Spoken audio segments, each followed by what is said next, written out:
اعوذ باللہ من الشیطان الرجیم۔ سورۃ البقرہ آیت نمبر 246 انشاءاللہ آج ہم پڑھیں گے۔ بسم اللہ الرحمن الرحیم۔ الم تر الی الملأ، کیا آپ نے دیکھا نہیں سرداروں کی طرف، من بنی اسرائیل، بنی اسرائیل کے، من بعد موسیٰ، جناب موسیٰ علیہ السلام کے بعد، اذ قالوا لنبی لہم، جب انہوں نے کہا تھا اپنے پیغمبر سے، وبعث لنا ملکا، آپ مقرر کیجئے ہمارے لیے کسی کو بادشاہ، نقاتل فی سبیل اللہ، ہم اللہ کے راستے میں قتال کریں۔ قال، تو انہوں نے کہا، حل عصیتم، یقیناً ہو سکتا ہے، ان کتب علیکم القتال، کہ اگر تمہارے اوپر قتال فرض کر دیا گیا، اللہ تقاتلوا، پھر تم نہیں قتال کرو گے۔ قالوا، انہوں نے کہا، وما لنا، ہمیں کیا ہے، اللہ نقاتل، کہ ہم نہیں قتال کریں گے، فی سبیل اللہ، اللہ کے راستے میں، وقد اخرجنا من دیارنا، اور یقیناً ہمیں نکالا گیا ہمارے گھروں سے، وابنائنا، اور اپنے بیٹوں سے محروم کیا گیا۔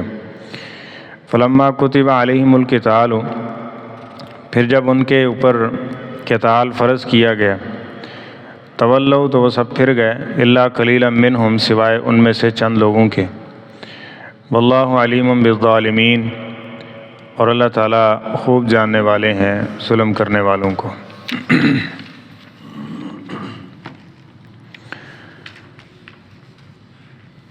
جناب موسیٰ علیہ السلام کے بعد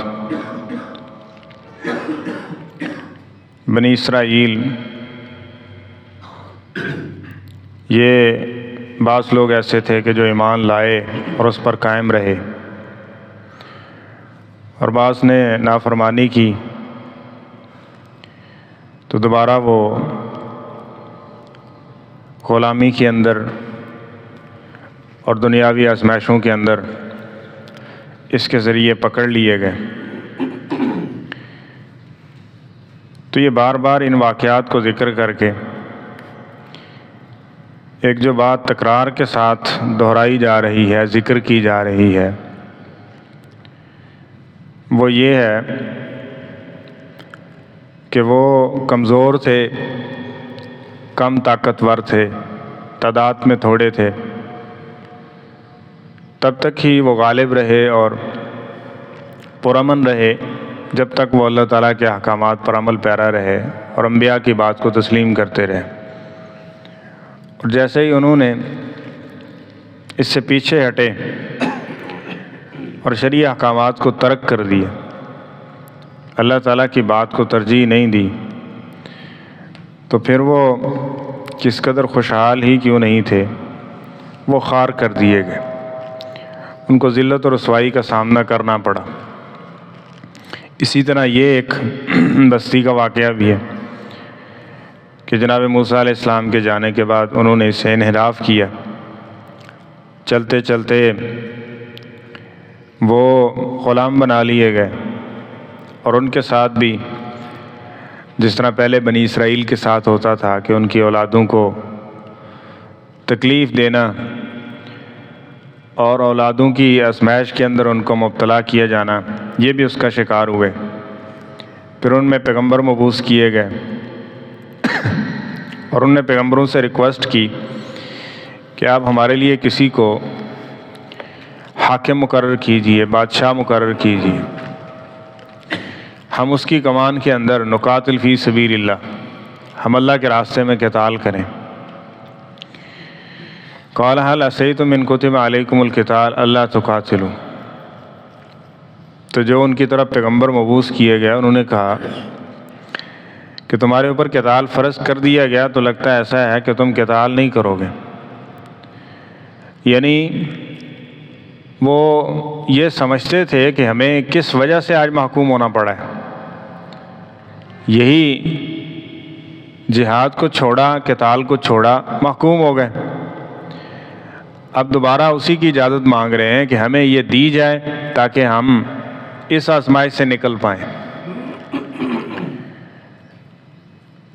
اور ان کے باقی اعمال کو دیکھ کے اندازہ ہو جاتا ہے کہ یہ کیسے ہیں، کیا کرنے والے ہیں، کریں گے کہ بھی نہیں۔ تو باقی اعمال کو جو ان کے تھے کہ اس میں نافرمانی کرتے ہیں، میں قتال تم پہ فرض کر دیا گیا تو تم نے وہ کہاں لڑنا ہے، اس کی تم نافرمانی کرو گے، نہیں کرو گے تم ایسا۔ تو انہوں نے جواب دیا وَمَا لَنَا أَلَّا نُقَاتِلَ فِي سَبِيلِ اللَّهِ، کیوں نہیں ہم ایسا کریں گے جبکہ وقت اخرجنا من دیارنا، ہمیں ہمارے گھروں سے نکال دیا گیا، ہم اس سے محروم کر دیے گئے، اور اسی طرح وابنائنا، ہماری اولادوں کو قتل کیا گیا، ان کو قیدی بنا لیا گیا، اور اس تکلیف میں بھی ہم گزرے، اس کے باوجود بھی ہم قتال نہیں کریں گے۔ فلما کتب علیہم القتال، تو اللہ تعالیٰ نے تو حکم ہی دینا ہے، حکم دے دیا گیا کہ قتال تم پہ فرض کر دیا گیا، تولو، تو وہ پھر گئے،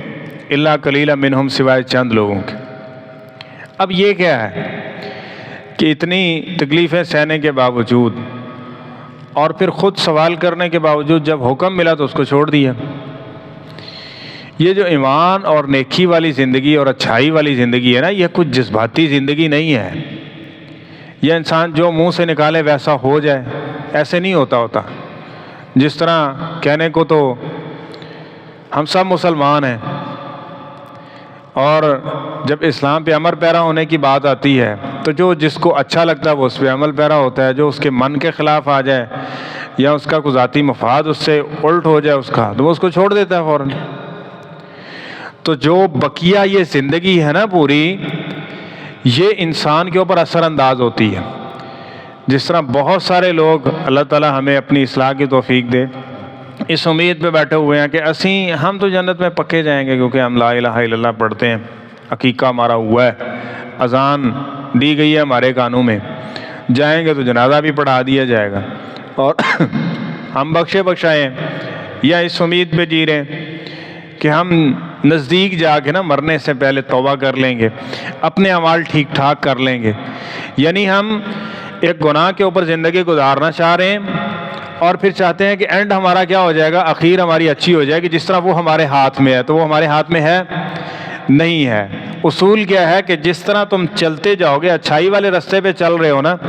تو چاہے تھوڑا ہے یا زیادہ ہے، اسی پہ موت آئے گی، رستہ اچھا ہوگا۔ اور اگر برائی پہ والے رستے پہ چل رہے ہیں، چاہے وہ تھوڑی ہے یا بہتی ہے، تو جب اس رستے کے اوپر چل رہے ہیں تو پھر وہاں آگے سے کوئی ٹرن مل کے جب فرشتے آئیں گے نا تو وہ ادھر سے ہو کے نہیں چلے جائیں گے، وہ اسی رستے پہ موت آئے گی۔ تو ایک بزدلی والا رستہ اختیار کیا ہوا ہے، تو پھر یہ نہیں ہو سکتا کہ کوئی موقع آئے اور اس موقع کہے کہ میں بہادر بن جاؤں گا، اور اس موقع پہ ایسا ہو جائے گا۔ ٹھیک ہے، جس طرح پہلے ساری زندگی اسی طرح باقی اعمال سارے نافرمانی اور بغاوت والے ہیں، اور اس موقع پہ پیغمبر آ کے کہیں کہ تم نے قتال کرنا ہے اور وہ سارے تیار ہو جائیں، ایسے تو نہیں ہوگا نا۔ تو یہی خدشے کا اظہار انہوں نے پہلے کیا کہ مجھے نہیں لگتا کہ اللہ تعالیٰ نے اگر تم پہ فرض کر دیا تو تم لڑو گے۔ وجہ کیا تھی کہ ان کے باقی اعمال۔ تو عرض کرنے کا مقصد یہ ہے کہ ہم یہ چاہتے ہیں کہ اسلام غالب ہو جائے، یہ ہو جائے، وہ ہو جائے، ایسے ہو جائے، ویسے ہو جائے، اور آنن فانن یہ ساری دنیا کے اندر انقلاب آ جائے، جبکہ ہم ایک چھوٹے سے جو ہماری زندگی ہے، ہمارا کاروبار ہے، ہمارے معاملات ہیں، ہمارے یہ چیزیں ہیں، ہم ان کے اوپر اسلام کو لانا چاہتے نہیں ہیں، اس کے اوپر عمل پیرا ہونا چاہتے نہیں ہیں، اور چاہتے ہیں کہ پوری سلطنت مسلمان ہو جائے۔ ایسے ہوگا؟ ہو ہی نہیں سکتا نا۔ جس طرح ہمارے ہاں یہ ہوتا ہے کہ آج ہر بندے کی خواہش ہے مجھے حکومت مل جائے اور میں جناب آنن فانن اس کو سیٹ کر دوں گا، آنن فانن سب کو، سارے نمازی بھی بن جائیں گے، تہجد گزار بھی بن جائیں گے، آسمان سے جو ہے نا وہ سونے کی ٹڈیاں برسنی شروع ہو جائیں گی، خزانوں کے منہ کھول دیے جائیں گے، اور ہم جو ہے نا ہیں خیالی پلاؤ کے اندر جی رہے ہیں۔ جس زندگی کے اوپر بسر کر رہے ہیں، جو زندگی جس طرز کے اوپر چل کے کر رہے ہیں، یہی ہوگا۔ اگر اب یہی اس دنیا کے اندر رہتے ہوئے ہم نافرمانی اور بغاوت والی زندگی کے اوپر جو ہے وہ پسند کرتے ہیں اور اس کے اوپر چل رہے ہیں، جب کسی آگے والے سٹیپ کے اوپر پہنچ جائیں گے تو پھر اس سے زیادہ والی برائی والی زندگی ہوگی، وہاں بندہ اس طرف نہیں آئے گا، کیونکہ اصل چیز تو سوچ ہے۔ اس لیے اللہ تعالیٰ ارشاد فرماتے ہیں، اے ایمان والو ولا تموتن الا وانتم مسلمون، تمہاری اعمال و ایمان کی کیفیت جب تک یہ نہیں ہوگی نا، درستگی ممکن ہی نہیں ہے کہ تم ہر حالت میں اس طرح رہو کہ تمہیں اس میں موت آ جائے کہ تم مومن بندوں کے اندر شامل کر لیے جاؤ گے، تم اہل ایمان کے اندر شامل ہوگے۔ یہ نہیں کہ جب آئے گی تو پھر ہم اپنے آپ کو سیٹ کر لیں گے، تو ایسا تو ہوتا ہی نہیں ہے، اس طرح کیسے ممکن ہو سکتا ہے؟ تو یہ جو ہماری اجتماعی زندگی ہے نا، یہ چھوٹے موٹے معاملات ہیں جس میں انسان کا اخلاق بھی ہے، کردار بھی ہے، معاملات بھی ہیں،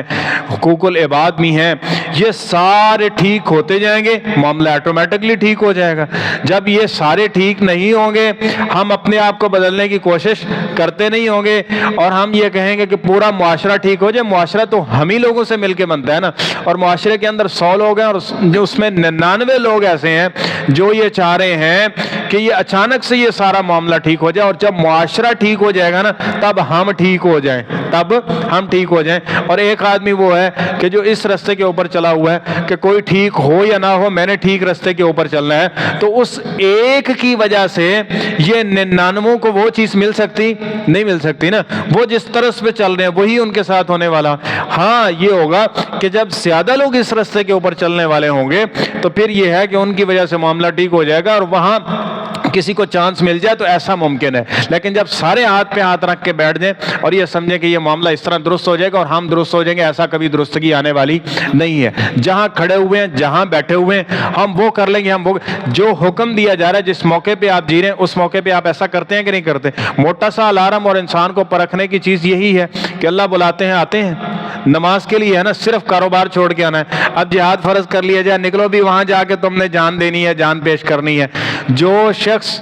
اپنا کاروبار 5 منٹ کے لیے بند نہیں کر سکتا، وہ کہے کہ میں جان بھی دینے کے لیے تیار ہوں، جان دے گا؟ وہی جھوٹی بات ہوئی نا جو یہاں ذکر کی گئی ہے۔ اس لیے جو یہ چھوٹے چھوٹے عمل، اس پہ عمل پیرا ہو نہیں سکتا، وہ جان دینے کے لیے تیار بھی نہیں ہے۔ تو یہ ایک تربیت ہے اس مرحلے کے اندر کہ یہاں درستگی آ جائے گی تو بڑے بڑے معاملے اللہ تعالیٰ ویسے ہی درست فرما دے گا اور یہ چیزیں درست ہو جائیں گی۔ دیکھیں گے نا وہ نبی کریم صلی اللہ علیہ وسلم کی حدیث، اور اسی پہ بات ختم کرتے ہیں، فرمایا، بلکہ قرآن پاک میں بھی آگے آئے گا، پہلے کیا تھا کہ ایک مومن 10 مومنوں کے اوپر بھاری تھا، پھر چلتے چلتے اس کا گراف تھوڑا سا کم کر دیا گیا اور یہ چلتے چلتے 2 کے اوپر آ گیا کہ اب ایک مومن جو ہوگا وہ 2 کافروں کے اوپر کیا ہوگا؟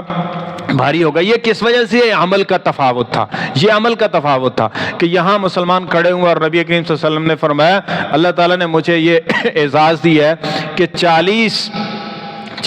دن کی مسافت کے اوپر یا 1 ماہ کی مسافت کے اوپر میرا دشمن ہوتا ہے، وہ گھبرا رہا ہوتا ہے۔ وہ کس وجہ سے؟ یہ قوت کس چیز کی ہے؟ ایمان اور عمل کی ہے۔ جب یہ ایمان و عمل کی ہوگی نا تو بڑے بڑے دعوے اور ان چیزوں کے کرنے کی ضرورت ہی پیش نہیں ہوگی، معاملے حل ہو جائیں گے۔ تو جب یہ چیزیں عمل کی قوت سے خالی ہوں گے نا تو پھر کیا ہوگا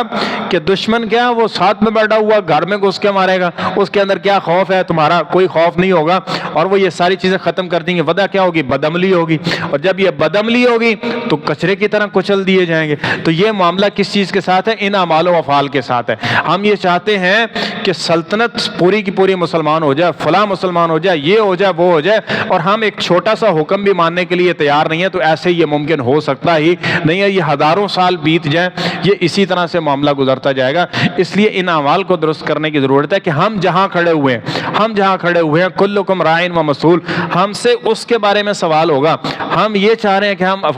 کہ ہم فلسطین میں چلے جائیں، وہاں ہوتے تو ہم یہ کر دیتے، وہ کر دیتے، اور ہم یہاں بیٹھ کے اگر مسجد میں آنے کے لیے تیار نہیں ہے، شادی بیاہ خوشی غمی کے اوپر اللہ کے حکم کو ماننے کے لیے تیار نہیں ہے، تو وہاں کیا کرتے ہم؟ وہاں کیا ہوتا؟ تو اس لیے آگے ہو جاتا، ہم ایسے کر لیتے، ہم یہ کر لیتے، وہ کر، یہ ساری خام خیالی اور جھوٹی باتیں ہیں۔ جہاں کھڑے ہیں وہاں اسلام کے اوپر عمل پیرا ہے کہ نہیں؟ جن اسلامی احکامات کا ہمیں علم ہے ہم اس کے اوپر عمل کرتے ہیں کہ نہیں؟ سوال اصل یہ ہے، جب اس کے اندر ہم پورے اترنا شروع ہو گئے نا تو باقی معاملات آٹومیٹکلی کیا ہو جائیں گے؟ وہ درست ہو جائیں گے۔ لیکن جب ہم ان کے اوپر اپنے آپ کو پیچھے چھوڑے ہوئے ہیں تو یہ چھوٹا حکم اس کو ہم ٹال رہے ہیں نا عذر بہانوں کے ساتھ، تو بڑا حکم کو ٹالنے کے اندر تو بڑے بڑے عذر اور بہانے موجود ہوں گے، وہاں کیا ہم مانیں گے اور وہاں اس کی اطاعت و فرما برداری کیا ہوگی؟ لہذا اصل چیز یہ ہے کہ ہمیشہ اور جس حالت میں بڑا حکم ہے یا چھوٹا حکم ہے